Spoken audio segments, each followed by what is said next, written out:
Bismillahirrahmanirrahim. Alhamdulillahi Rabbil Alamin. Wassalatu wassalamu ala ashrafil anbiya'i wal mursalin. Wa ala alihi wa sahbihi ajma'in. Yang berusaha Sedap duduk. pemangku timbalan fungsi tetap Datuk Sharifah Aminah. Yang saya hormati, yang berhormat Datuk Seri Presiden UMNO, Datuk Seri Dr. Zahid Hamidi, Timbalan Pengurusi ataupun Timbalan Presiden UMNO, Datuk Seri Muhammad Hassan, Naib Presiden merangkap Perdana Menteri yang amat berhormat Datuk Seri Ismail Sabri Yaakob,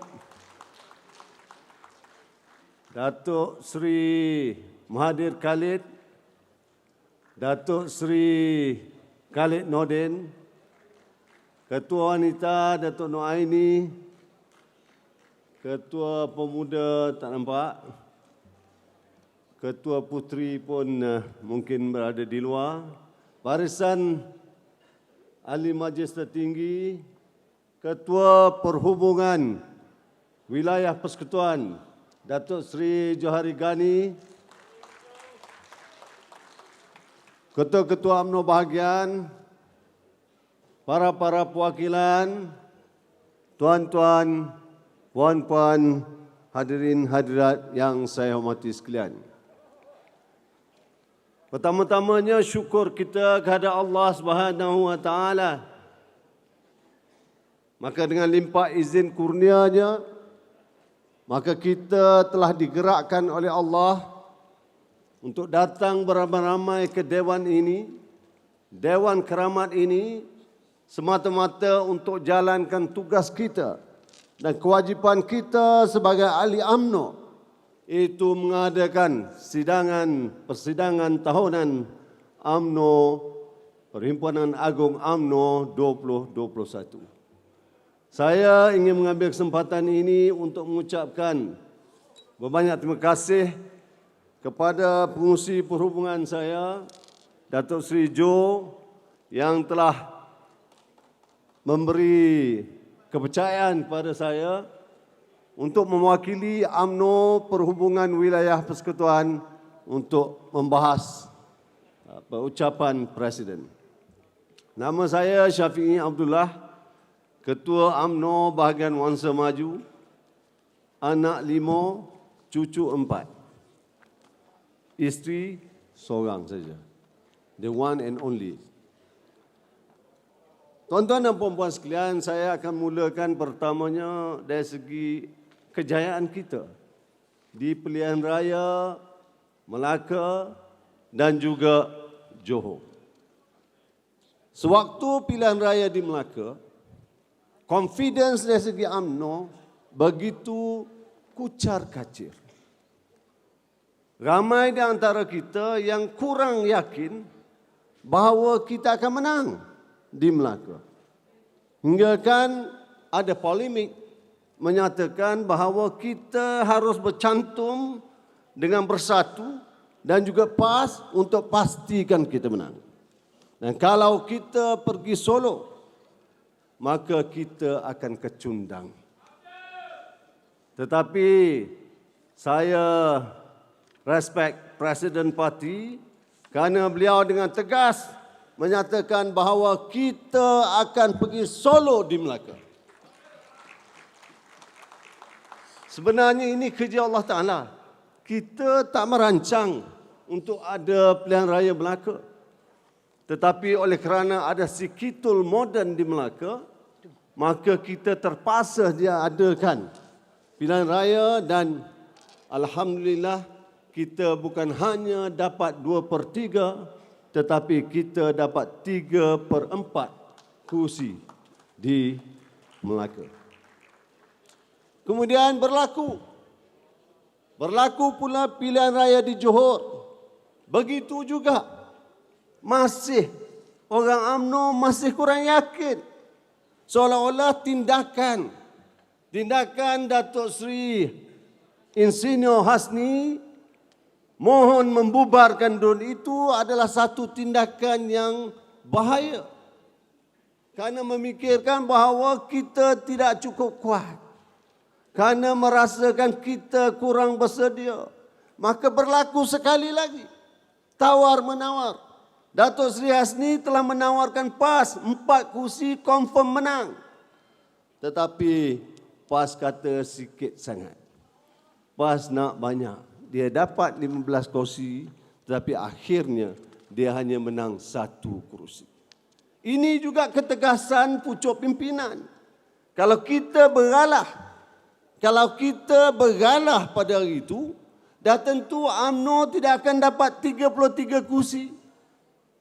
Dah tentu kita bagi-bagi dengan bersatu ataupun PAS dan kita tanpa sedar menghidupkan parti yang dah nak padam. Betul tuan-tuan? Bayangkan kalau kita bercantum dengan Perikatan Nasional tempoh hari. Yang akan jadi kuda kayu adalah jentera UMNO. Yang akan menang adalah Bersatu, PAS. Dan ini telah dibuktikan di Sabah. Yang kerja kuat di Sabah ini siapa? UMNO.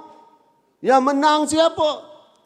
Dua-dua menang. Tetapi kalau kita pergi sendiri dulu, saya yakin insya-Allah Sabah pun kita menang. Tuan-tuan dan puan-puan sekalian, kita menang ini is not free. Kita bukan menang begitu saja. Ini kerana gerakan yang dibuat oleh orang UMNO ini sejak kalah pada tahun 2018, pejuang-pejuang yang ada di sini tidak pernah berhenti buat kerja. Masing-masing cuba sebaik mungkin untuk menghidup kembali UMNO. Walaupun ada pemimpin yang menjadi lompat katak, tetapi yang berada di sini, yang berada di cawangan-cawangan, yang berada di bahagian-bahagian tetap juga menjalankan tugas masing-masing.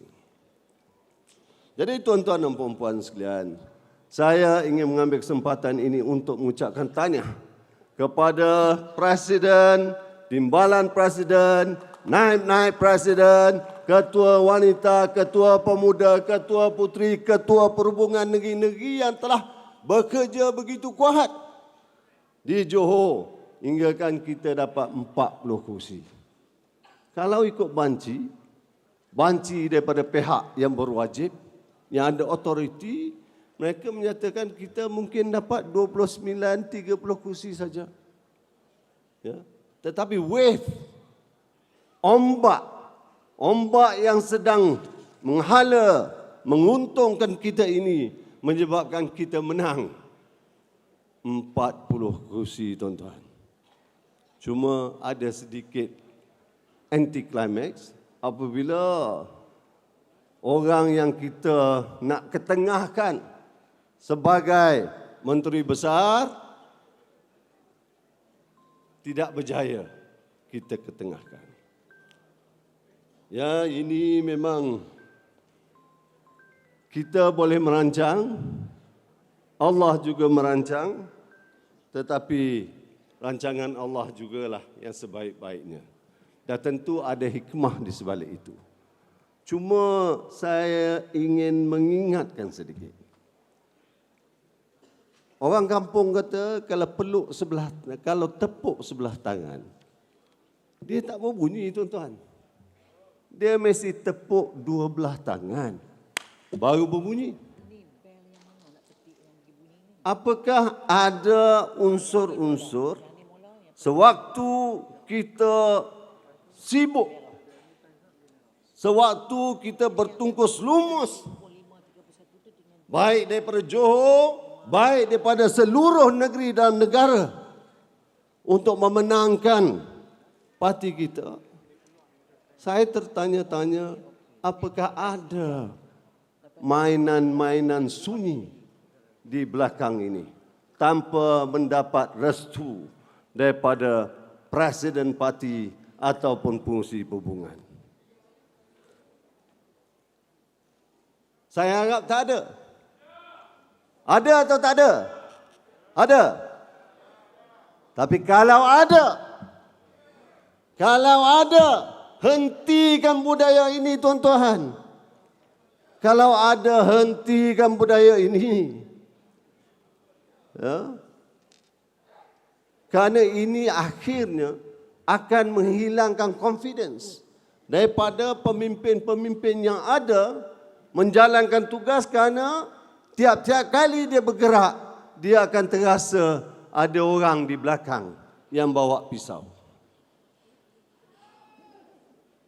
Tuan-tuan dan puan-puan sekalian, yang kedua, saya ingin mengucapkan tahniah dan terima kasih pada Yang Amat Berhormat Perdana Menteri Datuk Seri Ismail Sabri. Selain bertungkus lumus di Johor, habis saja di Johor, elok-elok kita menang sebelum pemilihan agung, dia umum pengeluaran khas KWSP sebanyak RM10,000. Terima kasih Datuk Seri Presiden. Walaupun sedikit lambat, tapi orang putih kata, it's better late than never. Ini adalah perjuangan daripada UMNO. Ini adalah perjuangan daripada Presiden, perjuangan daripada Ketua Pemuda, perjuangan daripada bosku, konsisten. Sampai ada orang kita cakap dalam parlimen, sebab apa lagi mesti minta 10,000 ni? Ini tanda tak hormat kepada PM. No, ini bukan cerita tak hormat kepada PM. Ini cerita kehendak pada rakyat. Jadi bila kehendak pada rakyat, kita kena beritahu. PM adalah orang kita. Bukan kita tujuan tidak menghormati PM. Tapi Alhamdulillah, akhirnya PM umum lulus 10,000 ini, tuan-tuan. Cuma saya bimbang kerana waktu pilihan raya Johor, dalam kempen pilihan raya Johor, Tan Sri Mahyudin, Presiden Bersatu umum dah.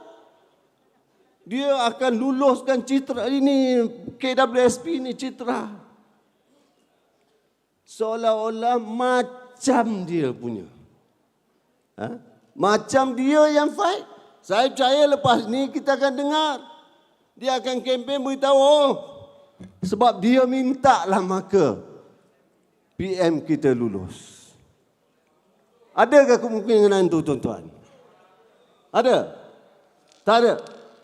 Tak ada, Dia tak sempat nak bercakap. Tak ada tu, dia tak sempat nak bercakap. Tapi kalau dia ada sempat nak bercakap, kalau ada kesempatan nak bercakap, maka dia akan declare and take that credit. So PM-nya kredit, Presiden, bosku, all the rest, yang fight for this hilang. Tuan-tuan bayangkan, sewaktu pilihan raya, tengah kempen pilihan raya negeri Johor. Tuan-tuan masih ingat tak? Presiden Bersatu umumkan, Presiden ataupun pengurusi Majlis Pemulihan Negara umumkan bahawa dia telah mendapat data-data kewangan daripada Menteri Kewangan Datuk Seri Zafrul. Betul, tuan-tuan? Dia umumkan, dia tahu kedudukan kewangan kita. Okay, you look at the body language dan cara dia bercakap. Dan dia kata dia akan bongkarkan. Betul? Ini apa jadahnya ni? Dia jadi pengurusi Majlis Pemulihan Negara. Dilantik oleh siapa? Dilantik oleh siapa? Dilantik oleh PM. Tak respect langsung. Apakah kita mahu Perdana Menteri daripada UMNO ini diperkecilkan di depan ramai dalam pilihan raya? Boleh, tuan-tuan? PM yang lantik dia pengurusi, MPN, dia boleh kata dia tahu dan dia akan bongkarkan. Boleh? Tak boleh, saya tak boleh terima ni. Pada saya, Perdana Menteri saya, engkau nak main macam ni? No. No. So apa perlu kita buat? Tanam. Tanam dia, pecat dia tuan-tuan. Setuju tak tuan-tuan? Pecat dia. Otherwise, he won't learn his lesson. Dia terasa macam dia Perdana Menteri. Dan tiap-tiap kali cakap, oh UMNO ni 42 kursi. Apa-apa benda kena bincang dengan saya. Engkau bagi kita jadi Perdana Menteri kerana engkau terpaksa bagi. Kalau tak, engkau meninggal juga. Betul tak? Ini masih konon saya ada 72 kursi. Sampai yang Sarawak tu pun dia punya. Gila ke apa? Jadi tuan-tuan dan puan-puan sekalian, saya harap Yang Amat Berhormat Perdana Menteri, we don't want you to be bullied by the rest. Karena kita mengangkat beramai-ramai, walaupun dalam krisis itu terbagi pada 15-23, tetapi akhirnya kesemua sekali ahli Parlimen UMNO menyokong Yang Amat Berhormat Datuk Seri Ismail Sabri menjadi Perdana Menteri. Betul tak? So, jangan ada cak lempong ini pula kononnya kita bila kita bercakap ni kita nak menentang Perdana Menteri. No. Kita malu. Kita malu kalau orang bully bos kita. So we must teach him a lesson. Tuan-tuan dan puan-puan sekalian, yang ketiga saya ingin bercakap sebab masa pendek, so ringkas-ringkas. Satu tentang wilayah persekutuan ini. Ini bos saya Datuk Seri Ghani beritahu, cakap. Tuan-tuan, wilayah persekutuan ini kita ada 13 parlimen. Kita tidak ada DUN. Kita ada penduduk seramai lebih kurang 1.7, 1.8 juta. Tiap-tiap parlimen, pengundi saja macam pengundi saya, 130,000 orang. Saya percaya tempat lain ada 70, 80, 100 dan sebagainya. Kita tidak ada DUN. Wilayah persekutuan ini bukanlah kita nak act, kita ni orang bandar. Cara geopolitiknya berbeza, cara pemikirannya berbeza, cara budayanya berbeza. Dan dah tentulah, kalau tempat lain dia ada menteri besar. Semua tempat ada menteri besar, ada ketua menteri. Allah baru sikit lagi. Datuk memang masa muda sekarang pun saya nampak A+. At your age. So sekarang ni, malangnya kita, apabila kita dapat UMNO memerintah, tetapi yang jadi menteri kita bukan dari wilayah. Seolah-olah wilayah ni tak ada yang layak. Tapi tak apa. Datuk Seri Presiden, benda tu dah berlalu. Ya. Dan saya harap menteri wilayah ni baik hati orangnya. Dia bahagian Geringo, alhamdulillah. Pergi sana sumbang, pergi sini sumbang, hul sana, hul sini, kelas. Ya. Itu saya ucapkan terima kasih. Memang dari segi itu banyak bantuannya. Ya. Memang dia banyak bantuan. Cuma dari segi budaya. And the terrain. Maksud saya kawasan perang kita. Yang lebih mengenali kawasan perang ini, struktur perang di kawasan wilayah ini adalah kita daripada wilayah ini. Ya. Tapi pertama, wilayah ini orang semua sibuk. Ada yang semua sibuk, ada macam sibuk. Most important is punctuality. Datuk Seri Ismail, Presiden kita, Perdana Menteri kita, seguru dengan saya, dengan Tan Sri Sabudin Encik. Most important, punctuality. Time, maknanya kalau you janji 9.30, 9.30. Datang janji pukul 10, pukul 10. Tapi di wilayah Datuk Seri Jo, Datuk Seri Jalal, dia tak termasuk bidang tu. Datuk Seri Jo mungkin boleh confirm dengan saya. Ada kala janji dekat tempat A pukul 5 tak jadi. Hari kedua janji pukul 5 tak datang. Hari ketiga janji pukul 5 tak datang juga. Hari keempat dia datang, orang tak datang. Bila orang tak datang, kita malulah. Sebab ini menteri kita. Ya? Ini menteri kita. Maknanya kita, apa pun pendirian politik kita, apabila menteri kita datang ke satu-satu tempat, kita nak orang ada. Jadi, please. Apa dia?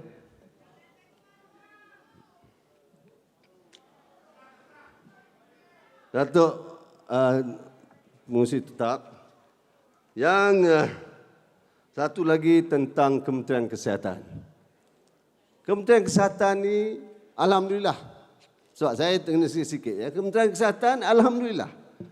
Kita dulu pandemik. Sekarang endemik. Kita berani duduk macam ini. Kita tak gentar lagi dengan COVID ini. Yes, bagus. Cuma saya tak tahu sama Akta 342 itu nak dikurangkan atau tidak. Dia punya nilai denda. Masuk akal ke tuan-tuan? The first reading, denda tak ikut SOP RM100,000. Masuk akal ke? Tak masuk akal. So please look into this. Yang kedua, kita sekarang ni dalam endemik. Kita kena test ni. Maksud saya, kalau misalnya kita didapati close contact, kerajaan minta kita test sendiri lubang hidung kita ni. Tetapi tuan-tuan, you just imagine satu rumah kalau ada 10 orang. Atau 5 orang lah average. 5 orang satu rumah. Satu test kit ni harganya adalah 6 ke 7 ringgit. Kalau satu rumah nak kena cek hari-hari selama 5 hari, bermakna dia akan spend RM35 sehari. Dan kalau dia kena cek 5 hari berturut-turut, bermakna dia akan spend RM175. 5 hari. Bagi orang yang ada, okey. Tapi bagi yang tak ada, tuan-tuan, tambah pula lepas COVID ini, lepas kerajaan gagal dulu ni, selepas itu berlaku, RM175 is a big money. Kalau saya jadi orang macam itu, kalau saya tak mampu, antara beras dengan RTK ni, rapid test kit ini, maksud saya beli beras. Betul tuan-tuan? Jadi apa salahnya?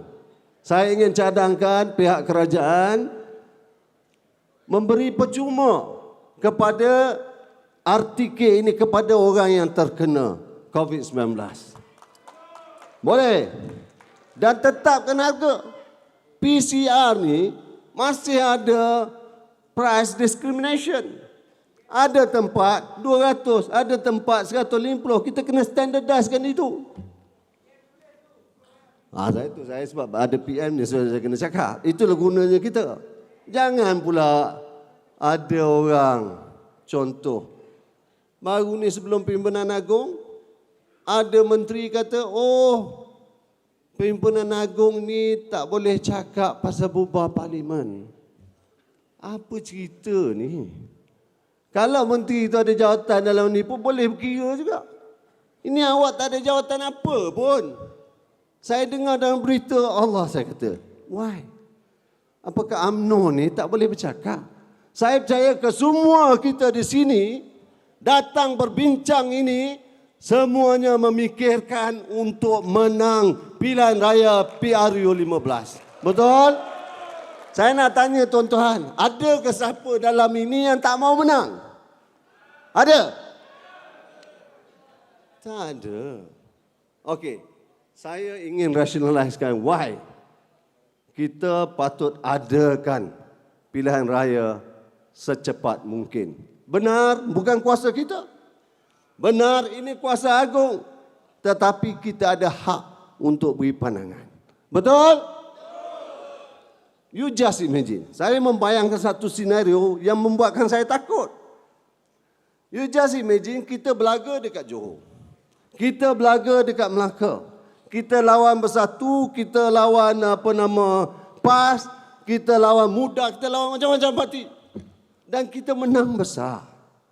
So bila kita menang besar, you bayangkan kalau tuan-tuan menjadi orang yang kalah. Tuan-tuan nak duduk saja ke? Terutama dalam Perikatan Nasional yang dalam kerajaan sekarang ni. Contohnya Bersatu dengan PAS. Dia kalah, dapat 3 je. Tuan-tuan rasa dia akan duduk saja ke? Dia akan duduk saja atau dia akan buat gerakan? Buat gerakan. Dan orang putih kata, the best form of defense is attack. And the best form of attack is ambush. You just imagine tuan-tuan, kalau tiba-tiba mereka ambush kita. Yang sama geng-geng kita ni kononnya bila kita cakap nak minta cepat pilihan raya, soalan kita dengki. Sebab apa pula kita dengki? Kita ni bukan ada apa pun. Adalah pula kata Mak Hassan cakap macam tu sebab dia nak jadi Perdana Menteri. No, that's not the reason. Saya bimbang kita kena ambush. Kita ada 42 seperti mana yang Presiden cakap. Dalam bilik kita ni, kita 42. Yang lain itu semuanya bukan kita. Mungkin Sarawak adalah bersama kita. Tetapi parti satu lagi ni, mereka ini asal usulnya adalah kumpulan pengkhianat. Betul? Tuan-tuan, kalau orang itu the values, nilai pengkhianat ini, mengkhianat itu bagus. Sebab itu dia boleh cantum. Wakil Wilayah Persekutuan, saya minta sikit je lagi Datuk. Sikit, memang Datuk ni, saya kalau saya jumpa Datuk masa muda dulu, sikit lagi Datuk, sikit dia, benar akhir tadi. Sikit lagi boleh, tapi jumpa waktu muda apa semua tu tak jadi. Tak boleh ya? Tak boleh. Tak, sebab saya pun ingat masa saya muda saya pun handsome. Anyway, so you just imagine kumpulan pengkhianat ini. Dalam kita leka. Kononnya kita tak bersedia, kita tak ada dana, kita tak ada ini, dia tembak kita, ambush kita tak pasal-pasal. Kita pergi pilihan raya dalam keadaan we are not government of the day. I'm very worried sebenarnya. I'm very worried. Kalau dia ambush kita, you just imagine tiba-tiba hari Isnin, tembak. Ini MOU, is not legal binding. Dia orang boleh buat ikut suka dia je. Nilai pun nilai pengkhianat. Kena tengok. Jangan percaya sangat. Datuk Seri Presiden dan Datuk Seri Perdana Menteri. You must trust UMNO. You must trust this UMNO people. We are your people. We are your people. Jangan kita percaya ke orang lebih. Sehingga kan kawan-kawan yang bercakap ini, sebab saya dengar. Macam, ni bukan Datuk Seri Presiden lah. Saya dengar cerita Hulu-mulu dan sebagainya. Bukan dari segi Datuk Seri Perdana Menteri. Tak ada. Saya teringat masa zaman saya pemuda dulu. Ini pantunnya cukup popular di Wangsa Maju. Surung papan tarik papan. Buah keranji dalam perahu. Hulu, tabuk, makan, diorang telan. Suruh undi belum tahu.